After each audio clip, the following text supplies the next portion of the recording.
I was just telling Rocco off camera, I'm banking minutes here.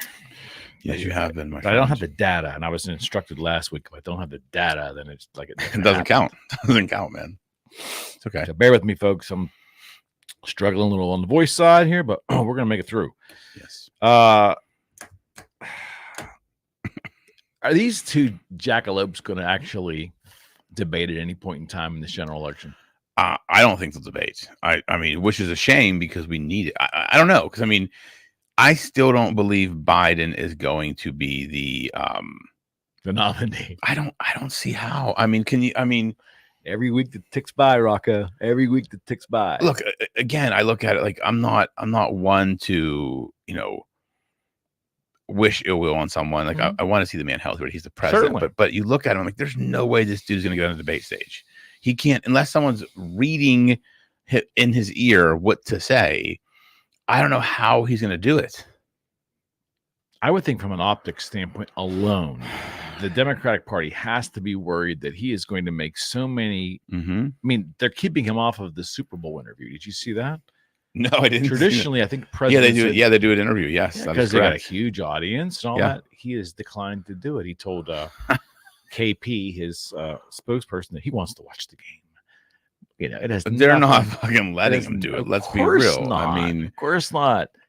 And look, do I think and Trump's just going to keep pulling ahead? Because I mean, whether you like Trump or hate Trump, like he's been through so much shit, through so many battles, and he's still standing. Like, and he's still moving forward. Like, think about it this way. Like, take the politics aside. You look at someone like him, who's later in years, has more money than he needs, has a great life, a beautiful wife. He could just be like, you know what? I'm just going to go away. And if he went away, they'd probably drop all the lawsuits. Let's be realistic. Like, but no, he's still choosing to fight, and that's why, like, you cannot. Yes, people will say it's his ego. I get it. There's probably partial ego there. Like, he just wants to win. They all have to have some ego, right? But I think he truly does give a shit about this country and in the way he's going to leave it, and that's why I truly believe that there is a good motive to what he's doing. It may not be the full motive, but I think people aren't giving him enough credit. Because I know if I'm in his shoes at 70 something years old with billions of dollars and a great life, and I'm dealing with all this bullshit for 4 more years in office, I'd probably be like, F this. Like, I'm gonna go live on a fucking beach somewhere. Well, you're just in Miami for the weekend, so imagine that 24/7. Yeah, I'd probably lose my mind though. When I'm actually honest with myself, I probably would be like him because I don't like to relax. Like 3 days is enough for me. I didn't really even relax when I was down there for 3 days. But I just think he's a fighter. And I don't think the Democrats has put up anybody that even is close to being recognized as the potential candidate. Okay, so let's talk about this for a second. Who do they have in the quote unquote bullpen they could even run to? Kamala, no, forget it. They've talked about Michelle Obama, but I've also heard that she doesn't want it. Why? Talk about the same point. Why would she, in that life she has with Barack, correct, all the money that they could possibly want, all the fame she could ever want? I don't know. I mean, is it going to be Gavin Newsom? I don't know who it is because no one's up there. Okay, so I don't think this time it's going to be. Okay. Of course, you believe that Biden's not going to make it to the general and there's going to be a move. That's what you've been saying, and you're on record saying. Yeah, I don't see how he does. I'm with you, but I got a feeling somehow they're going to gut it out to the end, and that's just what's going to happen. And I have so many questions, like, and I'm not putting you on a legal spot, but like if he was to expire like 3 weeks before the election, does his vice president immediately step into that role, or that's a great question. Or does the Speaker of the House do something? I don't know how that works. I don't either. I don't even. One, I'm not a constitutional scholar. Two, like I don't know if we've ever had something like that happen in our country's history. She become the president in terms of like until his term's over. Yes, and then So I don't know. Is it the ticket we're voting for, or is it the individual in the general? That's a great question. Well, I mean, I think if Biden is top of the ticket, if you are voting for Biden, you're voting not for Biden, you're voting for the ticket. Because you have to, in your heart of hearts, believe that he is not going to make it mentally through 4 more years. If he does win, he's going to be out after year 1 or year 2. Like there's no way. There's no fucking way. No way. Look at the condition he's in now. Look at the condition the country's in now. He is very difficult Mhm. to listen to. He's very difficult to listen to, look at. Like, I just feel bad. Like, you have empathy for the man. Like, I have empathy for him. 100%. Like, I didn't vote for him, but you always want to see whomever is president succeed. Like, I'm not one of those people like, fuck him, he's not on my team. Been saying that for years. Like, I want to see whoever is running our country succeed because it's good for all of us. But you look at him and I'm just like, man, I feel bad. Like, he feels like a wilted old man. Like, he's lost a step. He used to be energetic. He used to be, a firebrand. Yeah, like he was a cognitive firecracker, I would say. Now it's just like it's a cognitive dud. And it's comical. Yet the liberal philosophy of this country is doing one of these jobs. They're just holding their nose and pretending that doesn't stink. Well, then they must not give a shit about what's going to happen in this election then.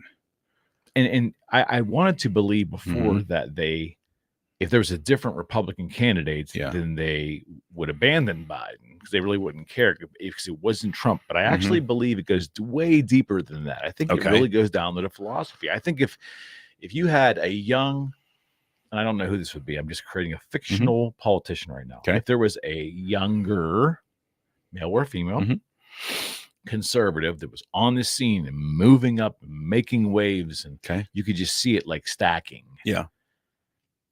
You would like to think, well, some of these moderates, that they're so anti-Trump might be inclined to go and vote for that person. But I actually, as I step back, look, the polarization of philosophy and hatred is so deep, man. I hate to say that, but I feel that, Rocco.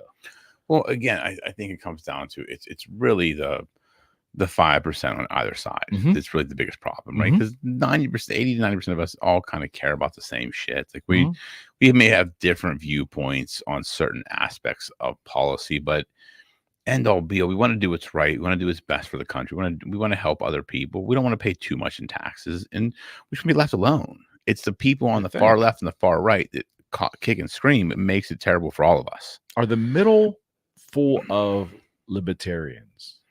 I think by definition, probably, if you look at the true definition of it, like I think by definition, I would probably be considered libertarian. Fiscally conservative, socially, it's not my place to tell you how to live your life. Like, that's kind of how I look at. Maybe that's not the full definition of libertarianism, but I believe that's kind of in the middle, right? Like I'm all for paying taxes, the appropriate amount of taxes for the appropriate programs, but don't overtax me to overspend on bullshit. Socially, like, it's not like I have my morals, you have your morals. Nothing says mine are better than yours or yours are better than mine. It's our own choices we make. We don't live that way, though. No, we don't. And again, that's the problem. It's like you have these people, the 5% on either side, because they're the ones that sell the news, that sell the advertising, because they're the loudest, they're the most sensational. They cause the most problems. So we've gotten so out of control with some of the shit that people talk about or debate about. It's like, how did this even become a discussion? So I got some feedback from a good friend of mine I haven't talked to in a while.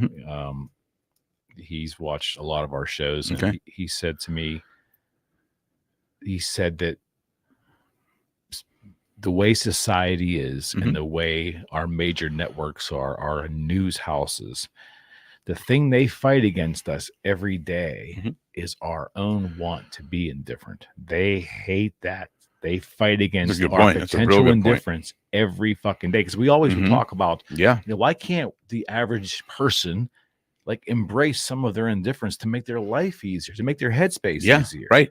We'd all somewhat maybe be a little happy long term. I had this discussion earlier today. His point was straight on that the average American is being bombarded daily in an effort to fight off any sense of indifference. And indifference doesn't draw eyeballs to a page or to a screen, right? Indifference, like, I don't give a shit. Like, if I see an article about climate change, don't care. Not going to read it. Indifferent to it. Not saying it's not a thing, just don't know enough about it to articulate a position one way or the other.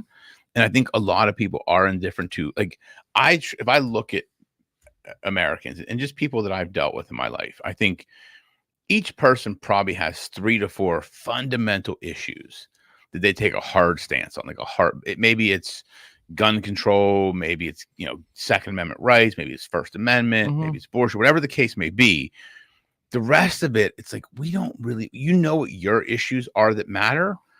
The rest of it, it's like we are indifferent to it, but the media, you're right, they tell us like we can't be indifferent because you're doing a disservice to your party if you're indifferent to this. They fight the public's indifference every day. And it keeps the masses at each other's throats to divert attention from what's happening at the fucking rank of power. Like, that's how I look at it. Truly, it's like we talked about a couple weeks ago. It's the fucking gladiators all again. Like, keep them entertained. Keep the populace entertained so they don't realize what's actually going on in the country. That's what the media does. They keep us fighting and entertained, so we don't really start pulling the fucking curtain back. That's how I see this. Are we at the point where finding indifference is almost impossible now? Even little elements of it, because we're just so super triggered and we continue to be more and more amped up as a whole, as a population. I think it is definitely more difficult to find indifference, and it's something you have to actively seek. I think as individuals, we have to actively seek indifference. Because if I just want to be indifferent, I'm bombarded with too much information. That there's just going to be something coming at me that I have to choose to not watch the news, choose to not look at certain things. If I want to truly be indifferent to something and not fill my head with bullshit, I have to make sure I am making or taking active steps to ensure my indifference. That's how I see it. I think you probably agree with this too. One of the ways to do it, if anyone ever asked me, which they haven't, I would just simply say, indulge in a little Stoic philosophy and spend some time reading there. And I think you will find substantive indifference in your being after a while. I mean, read Meditation by Marcus Aurelius. I mean, that's kind of the Bible of anything by Epictetus. Same thing. Yeah, I mean, it's the Bible of Stoicism, and Stoicism is you don't have to react to everything. It is just being, and that's so not how we are preyed upon today. No, we're not, and we're there's so many triggers out there, emotional, mental, physical, that it again, you have to make I know myself, right? I know things that make me angry or piss me off. I have to actively be cognizant of what's going on in my surroundings to make sure I don't get set off. Not that I'm this wildly combustive person, but it's more of I know the things that piss me off and irritate me, but I try and stay indifferent to most, and I try and keep a very even keel, a very stoic presence. Certainly. But it's work. It's effort to do that. The tattoo. Yeah, I mean, yes, exactly. but that's the two tattoos I have are, one is memento mori. It means remember you will die. This life can end at any moment, so live every day to your fullest. The other one is amor fati, which means the love of fate. Meaning play the hand you're dealt. 100%. That's really it. You can't change the way, you can just play what you're dealt. And hear that coin around me every day. Yeah, I mean, and that's the thing. It's something that I think people, they have a hard time, because you're right. There's so much information. We're bombarded with shit, and we don't know how to turn it off. We don't know how to turn off the noise. We don't want to turn off the noise. No, the noise brings us comfort. And isn't that effing bizarre? It's completely bizarre. What you just said. But think about it. People come home, they would turn on the TV, it brings them comfort. It allows them to step into a different reality. We used to find comfort, some of us in silence, some of us in music, some of us in conversation, but now we find it in noise. Isn't that interesting? Yeah.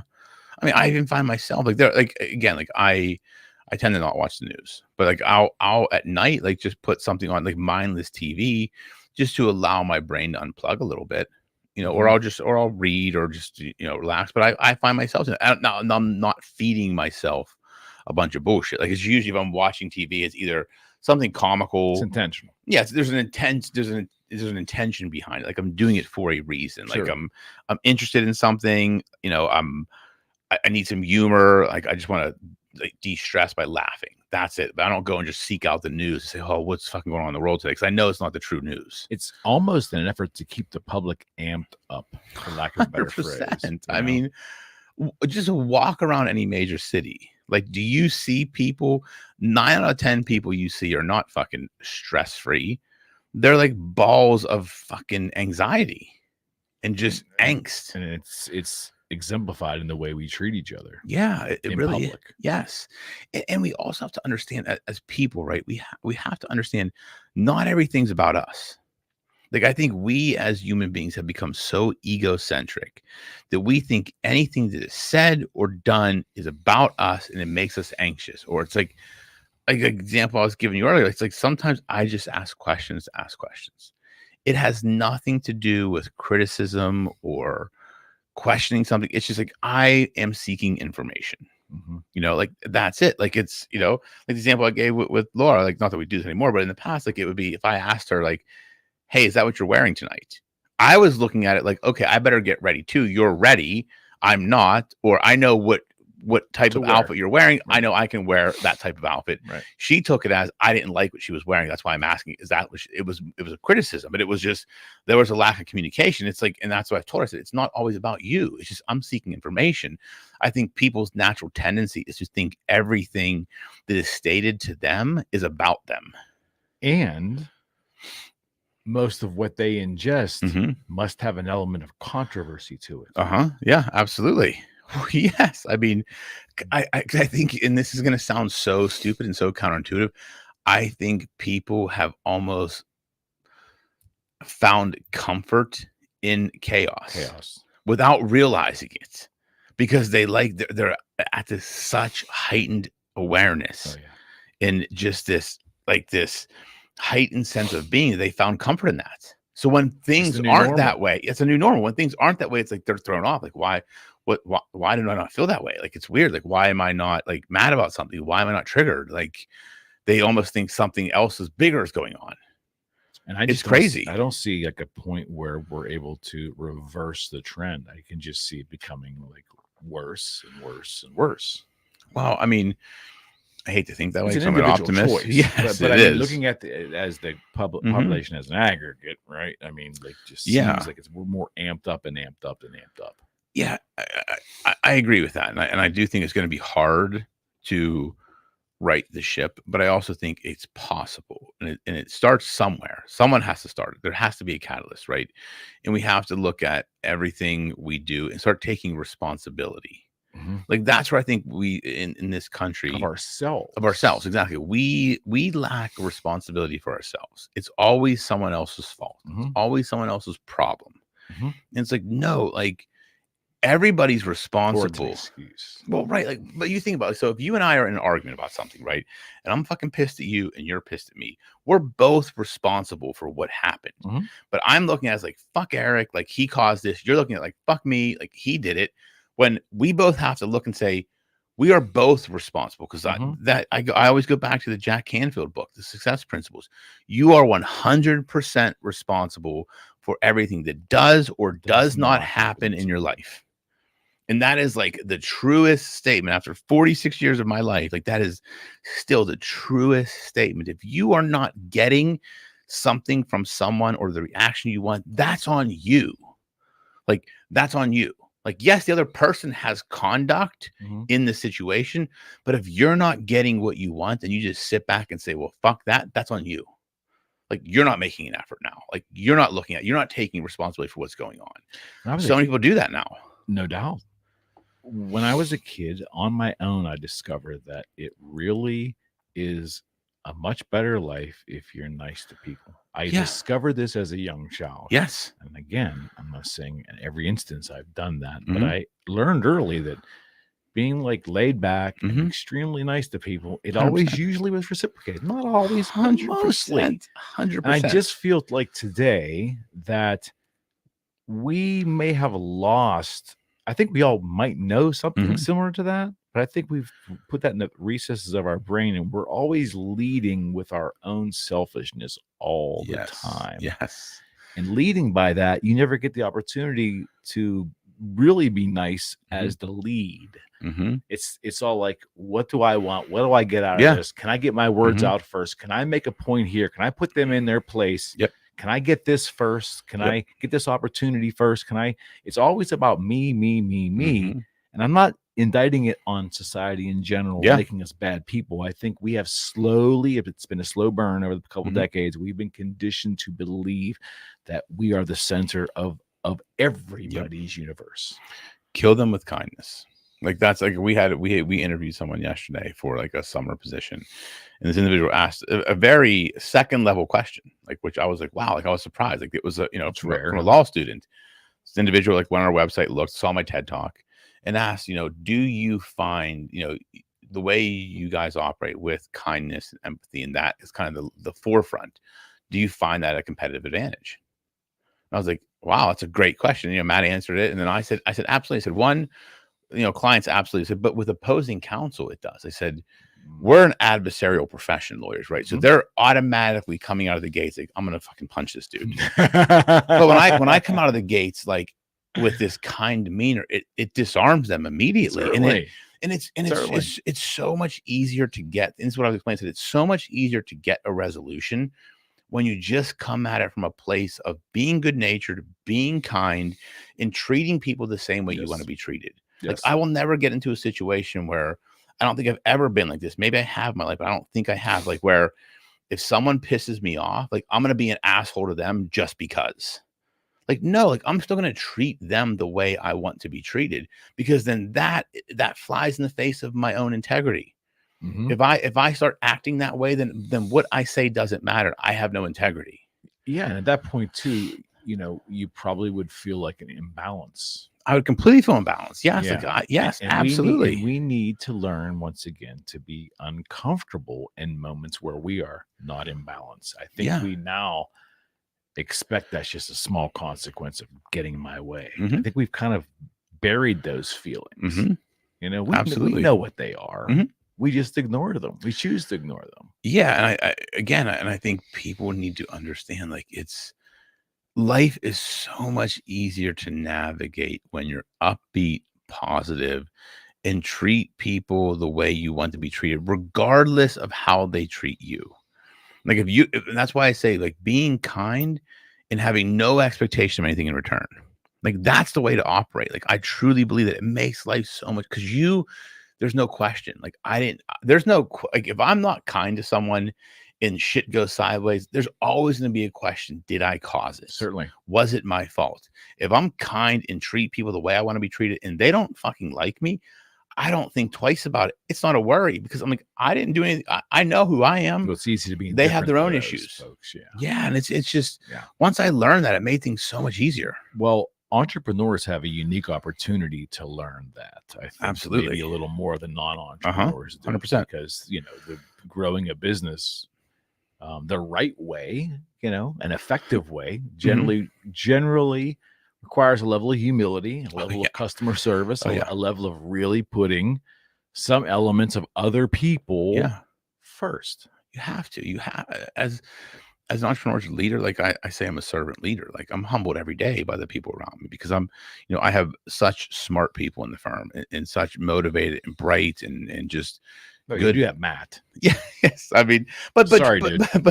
But truly the whole team, like they all bring these unique perspectives, and it humbles me every day, because I'm like, man, like I may be the dumbest one here, but it's true. Like I appreciate it. And it's like, and I've had to learn certain things about myself and ways to operate. And just when you look at it from the lens of, we're always going to face challenges and obstacles in business as an entrepreneur. But if I can continue to serve them and treat them the way I want to be treated, in the end, it all tends to work out.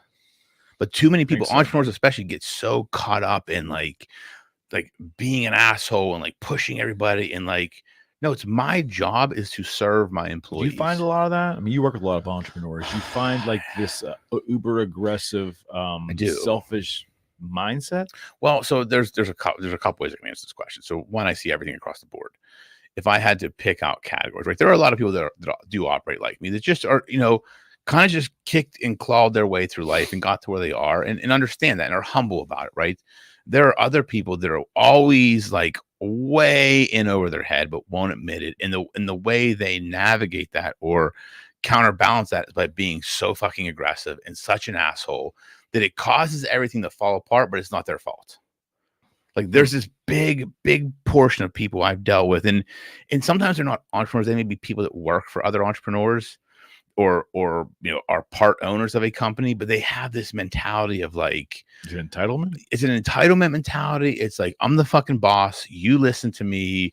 I'm the fucking shot caller. Like, I'm the big dog. Like, no. And people just laugh at that person. And it's all across the board, but I do see a lot of that, especially over the past couple of years. I've seen it. Okay. Luckily, like, we have great clients and we don't really take on those clients, but I see it with just other people I've dealt with, like on the other side of transactions and just in business in general. And it's, we've been selective on the clients we bring in, but there is a big portion of entrepreneurs out there that have that mentality, like my way or the highway.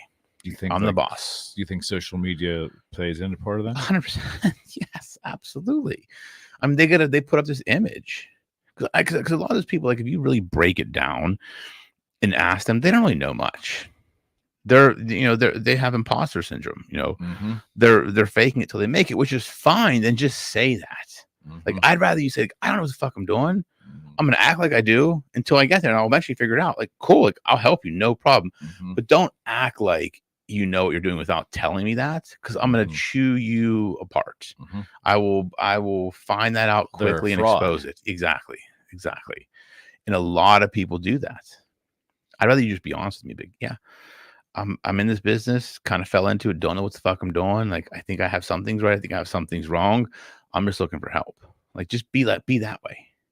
Life's a lot easier. And it's just that idea that we probably should choose humility more than we choose selfishness. Right now, 100%. I think it's flipped, Yeah. As we're maneuvering out there, it seems to be that way. Yeah. I mean, both of those things are hard to pick. Choose your hard. I mean, that's really it. I mean, it's a great point. It's choose your hard. That's a great point. So extrapolate that. You're basically saying that either direction is difficult. Yeah. Well, either direction can be hard. Yeah. Both directions. Go ahead. Explain both directions. One is humble. Yeah, one is humble. And one, you could be a prick. Right. So both of those, right? Being a prick is uncomfortable, right? It may be against your sensibilities. You're going to treat people a certain way. Being humble is hard too sometimes, right? It's just having that. Why is that? Well, because I think there is not that it's hard. It's just, it's uncomfortable for some people, right? It's like, for most of them, because then people think if you're being humble, you're just weakness. It's a weakness, or you're just faking it for attention. Okay. Or it's like, oh, you're just acting humble and you're not really humble. You're actually an egomaniac, but you're just pretending to be humble so people will like you. There's all kinds of things that are said. So both of those are hard. I always say choose your hard. Like, staying the same is hard. Growing is hard. They're both, losing weight is hard. Gaining weight is hard. Choose your hard. Like, being unhealthy is hard. Working out and getting healthy is hard. Which hard do you want to choose? The time will pass anyways. Like, make the choice. More focus on the result you'd actually have as opposed to the difficulty and your assumed difficulty in getting there. Yeah. I mean, one of my favorite quotes is easy today, hard tomorrow, hard today, easy tomorrow. And that's truly what it boils down to. Like, to get where you want to go, to have the good things in life, it's hard. It's hard. Yeah, Rowan used to say something like preparation weighs ounces and regret weighs tons. Absolutely. I mean, because think about the person that says, you know what, I want to really start working out because I'm feeling unhealthy and I'm gonna. How many times have you heard that? A lot in your entire life, probably a lot. Yeah, 1,000 times probably. But it's like, okay, like I'm just gonna start walking every day. Okay, and they do it for weeks and then they don't. And a year passes, and they look back and they have this regret. I'm like, well, the time passed anyways. All you had to do was walk 20 minutes a day, and think about how different your body would feel right now. Absolutely. But people don't look at it that way. They get to that end result, or they get to that time, they're like, they have this regret. It's like, instead of looking at when you're in the moment, say, look, the year is going to pass anyways. Why not make the most of it? Like kind of what you did during the pandemic, right?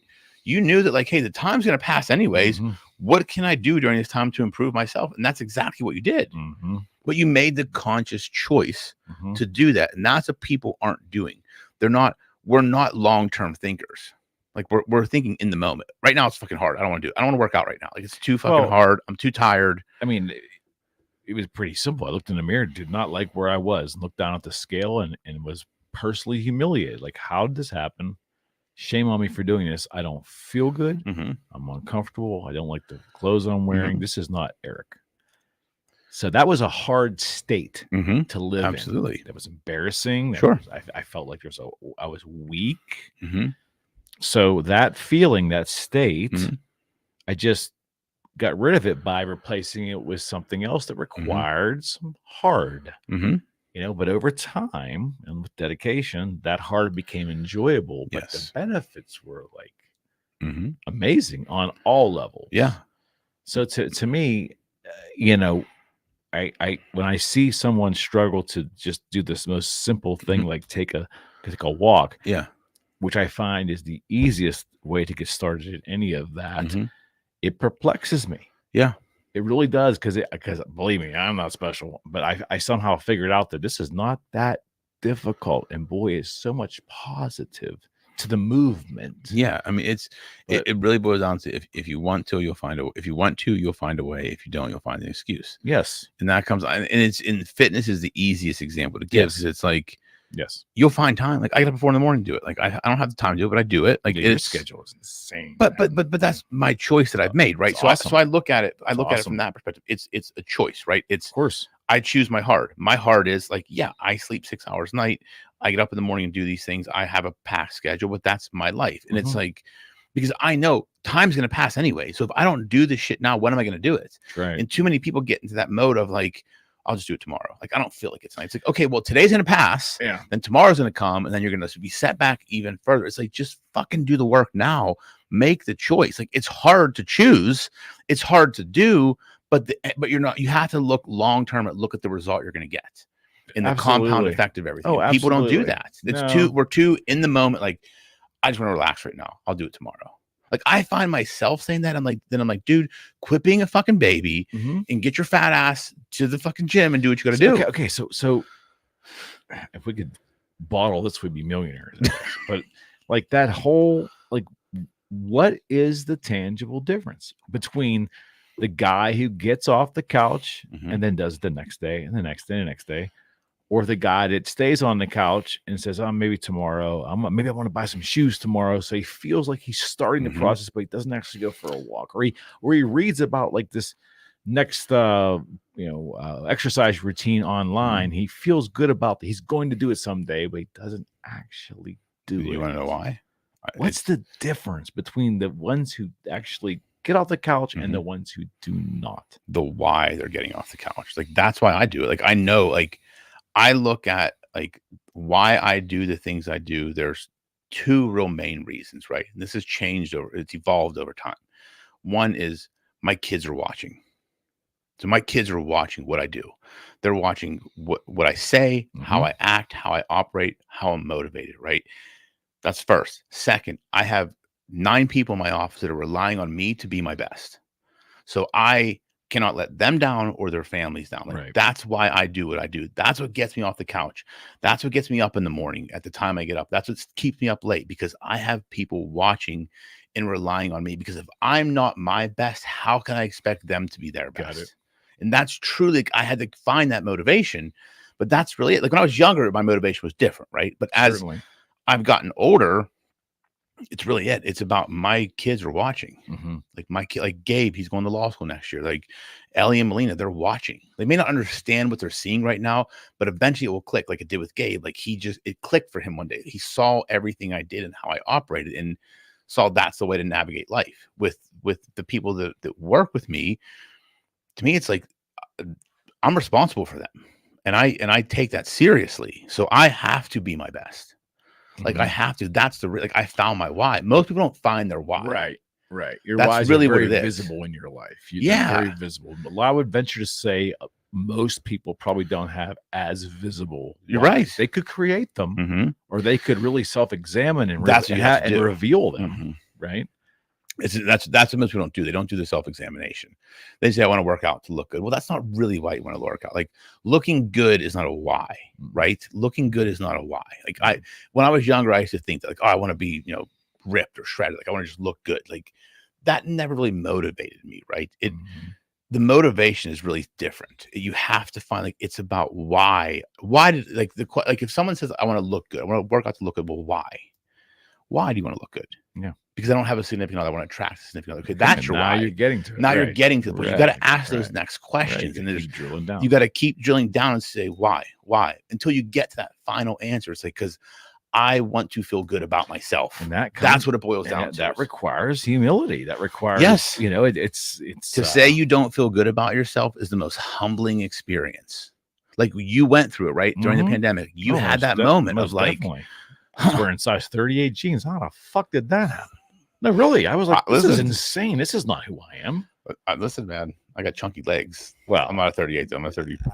I 35. know, but I mean, your proportion a lot different than me. I understand. But I just remember saying to myself, how did I let myself, you know, I chose comfort over uncomfortableness. Oh, yeah.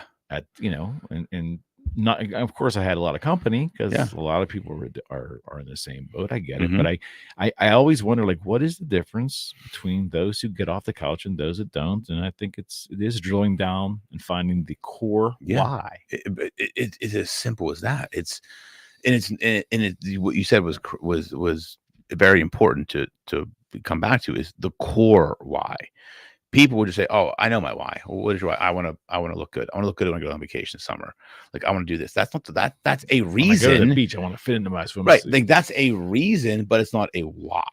Right. Why is almost esoteric. It's like this. It's bigger than you. Like, I say that about the firm. Like, the reason why I put up with all the stress, and because I'm creating something bigger than me. It's not about me anymore. It's about the legacy I leave behind. It's about the example I set for my kids, about the example I set for my employees, to show them, if you take a risk, this is what can happen. Mm-hmm. Like, that's how I look. That why has outgrown me, and it's become a bigger thing to me. So it's so at the forefront of everything I do now. But some people have to just get to the point of finding the core why. And once you find it, then it starts to expand. But until you find it, you're going to be the person maybe gets off the couch, maybe doesn't. The core why will get your ass off the couch every single time. Can you do this in a group setting, or do you really, when it comes down to it, do you really have to have that conversation with yourself? And whether those join you in the process are great, but you need to be committed to yourself that you are going to take care of you. And if others around you are taking care of them, great. But really, I have to do this for myself. I can't rely on my buddies. My exercise buddies, right? Yeah, that's a good point. I do think you're right. I do think you have to be non-reliant on people, but having a support system is extremely important. Yeah, like, if you need it. But I think not even if you need it. Like, I'm not a person that needs support, right? Because I'm pretty self-sufficient.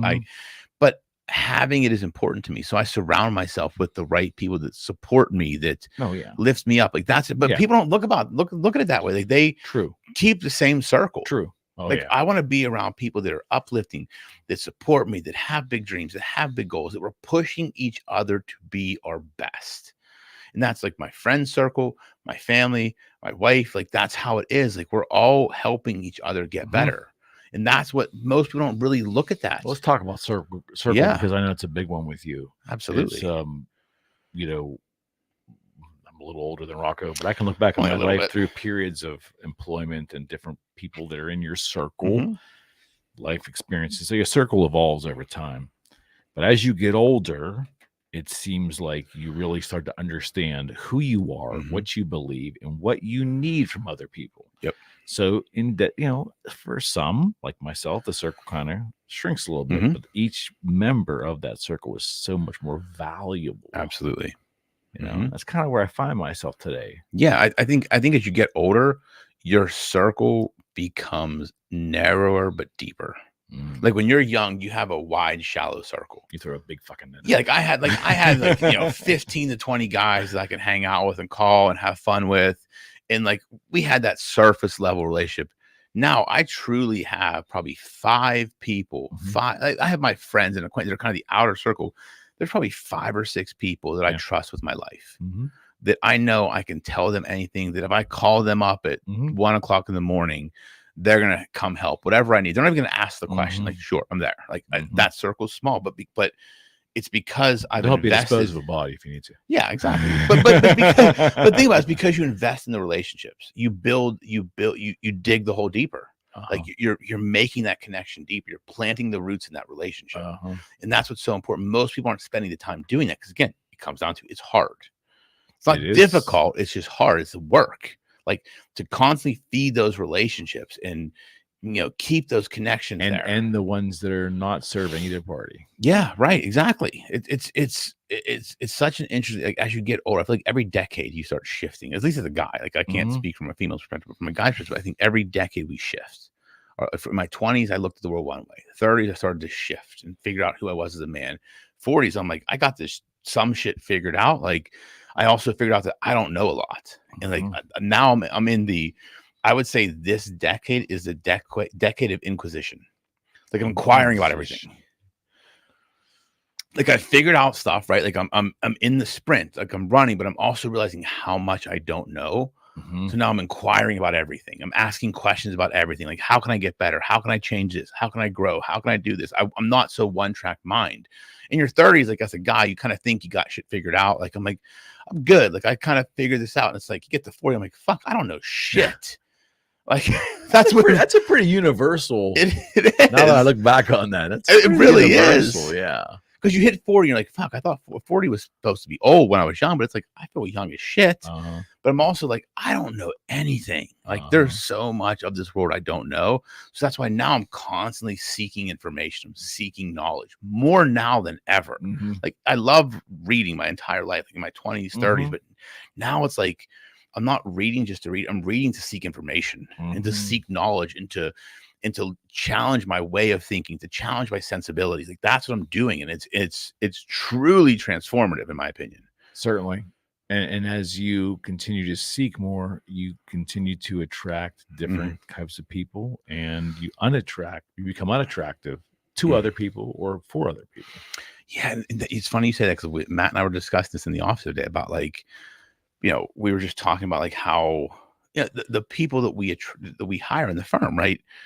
We were talking about like some were talking about like law students that would leave and go work at a big firm. Like, will we ever have those people that work for us?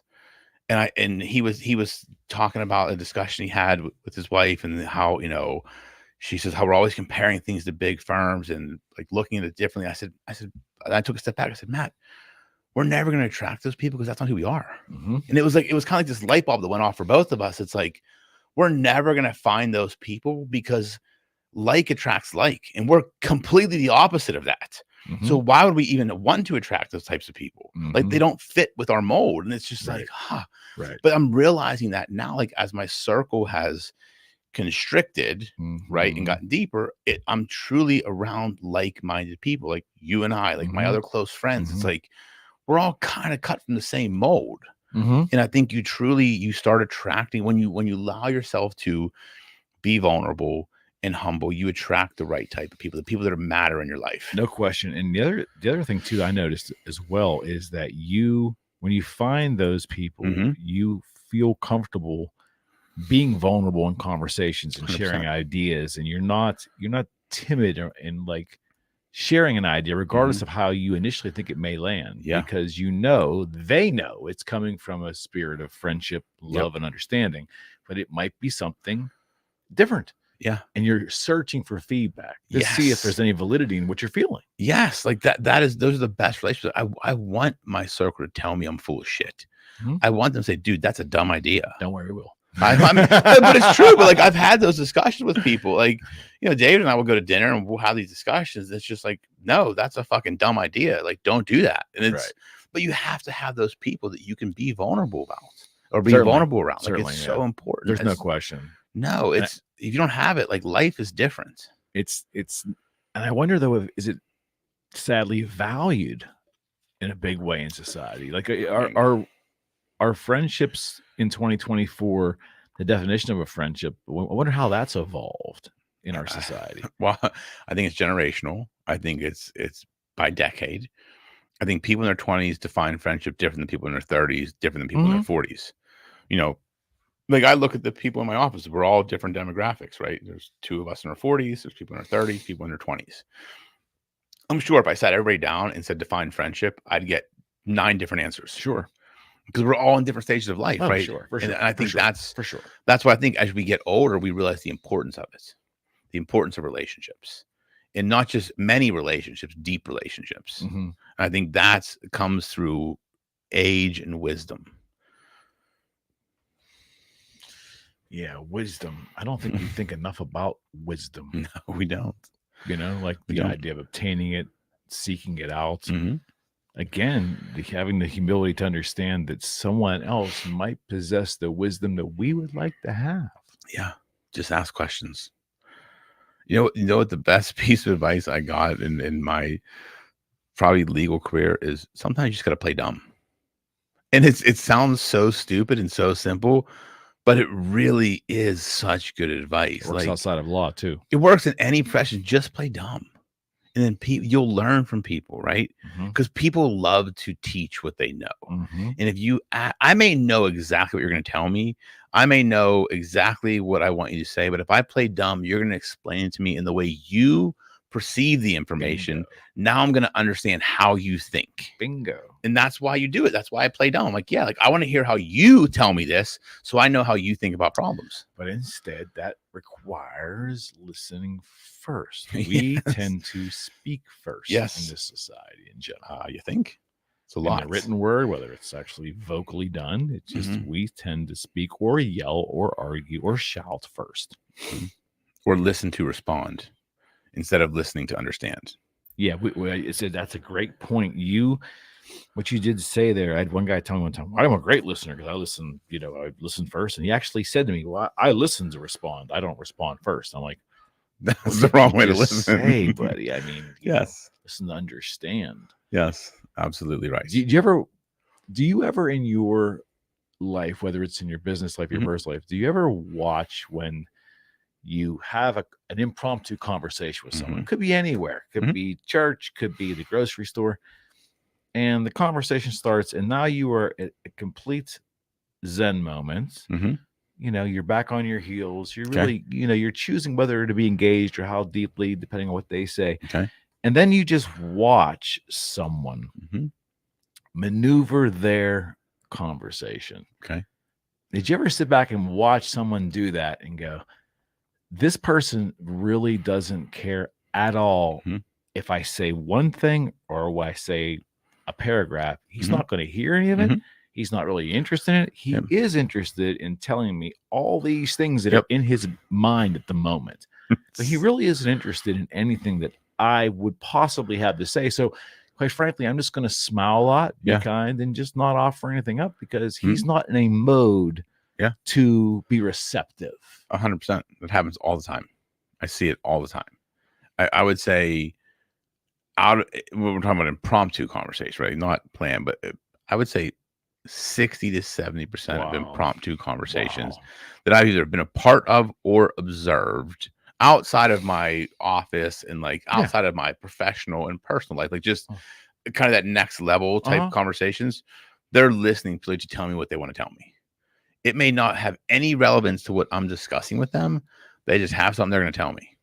And they just like, I'm thinking of one of my close friends, one of my best friends. I love the guy to death, but we would go on these trips together, all of us. And he would literally, like, we would always joke. It's like, if he has a thought in his head, he's getting it the fuck out, regardless of what's going on. We could be in the middle of a car wreck.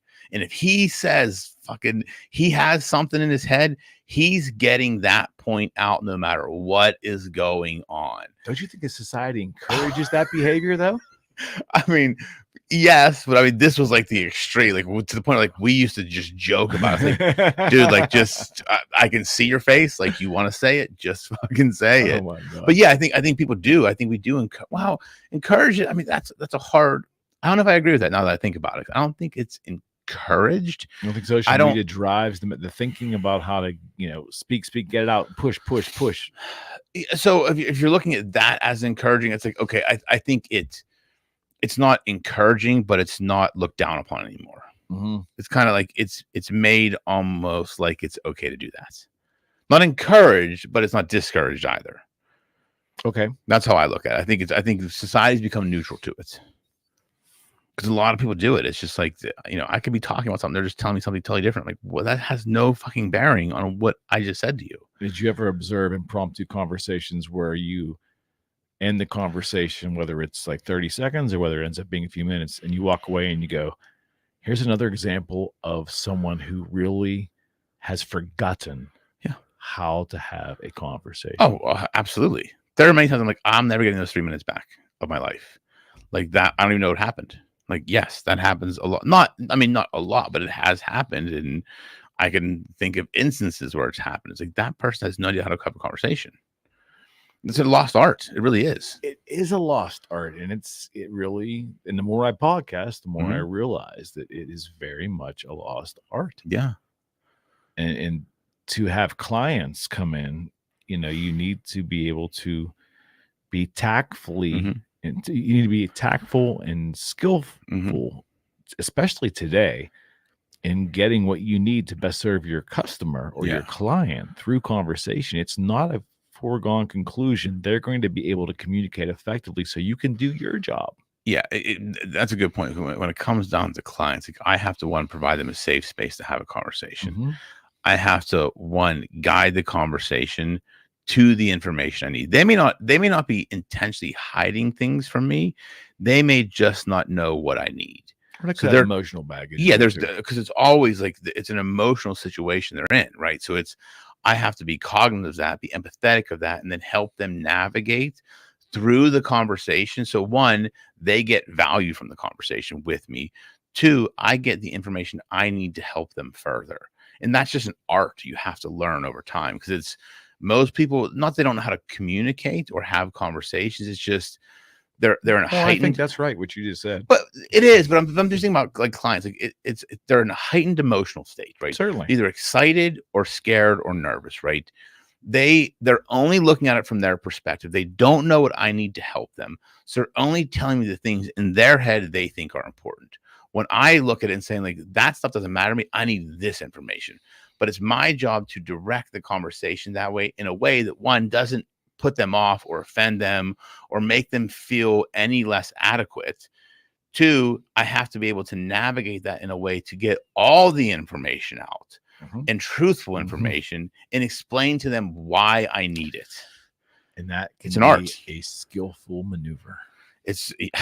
Yeah, I mean, it is. It's not something that it's not something I was born with. Like, you have to just practice. It's a muscle you practice having those conversations. Who's winning Sunday? That is, it's so hard because I like both stories. I kind of want to see the Niners win, because I just like Mr. Irrelevant. I like the fact that the dude was the last pick in the draft, and he's come out and he's just like doing his thing, and people are like, oh, he has all these good players. I was like, that doesn't fucking matter. Like, he's still the quarterback. And I just like the kid. Like, when you hear it, like, he's making the league minimum. He couldn't even pay his rent. Like, did you see that the 49ers fans started a GoFundMe for him? He's living. But they started literally a GoFundMe for him to pay his fucking rent, because after he paid his agent and taxes and everything, he has like no money left. And I like the story. No, and again, I like the story, but I also like, I like Pat Mahomes. There's nothing not to like. Like, he's just and like him and Travis Kelce, like, they're like, I've watched their podcast they're on, and it's just, I'm not a fan of either team, but I would be happy if either team won, honestly. I don't know who I'm going to bet. What's your gut tell you? If I was one of those conspiracy theorists that thought the NFL was scripted, I would say KC's going to win because Taylor Swift, right? But I tend to think San Francisco is going to pull it out. That would make for great television. I mean, I think KC's going to come up big, going to come out of the gates, probably up 2 or 3 touchdowns at the half. I think it's going to be the same thing that fucking the Niners did against Detroit. They're going to have a second half comeback. That would also be great television. Yeah, it's going to be a good game either way. So I want to before I go out, my favorite Pittsburgh sports on-air personality, just a smidgen above Mr. Paul Alexander, but my favorite has always been Ron Cook, and Ron Cook has announced his retirement this week from Pittsburgh sports journalism. Okay. Ron's headed to Florida. Okay, and I don't know if Ron will see this, probably not, but if he does, And all of you all know who Ron Cook is here in Pittsburgh. Mhm. Wish him the best. He's headed to Florida for his retirement at Fort Myers. But Love it. definitely appreciate all Ron's work in this town, because Lord knows Pittsburgh is a sports town, and that guy has certainly been an icon for a long time. Yes. So Absolutely, man. happy retirement, Ron. Yeah. All right. Until next week. Yep. Rocco, I'm Eric. We are out. See you next Be week. kind and be nice to each other. Yes, please do that. Have real conversations. Yes.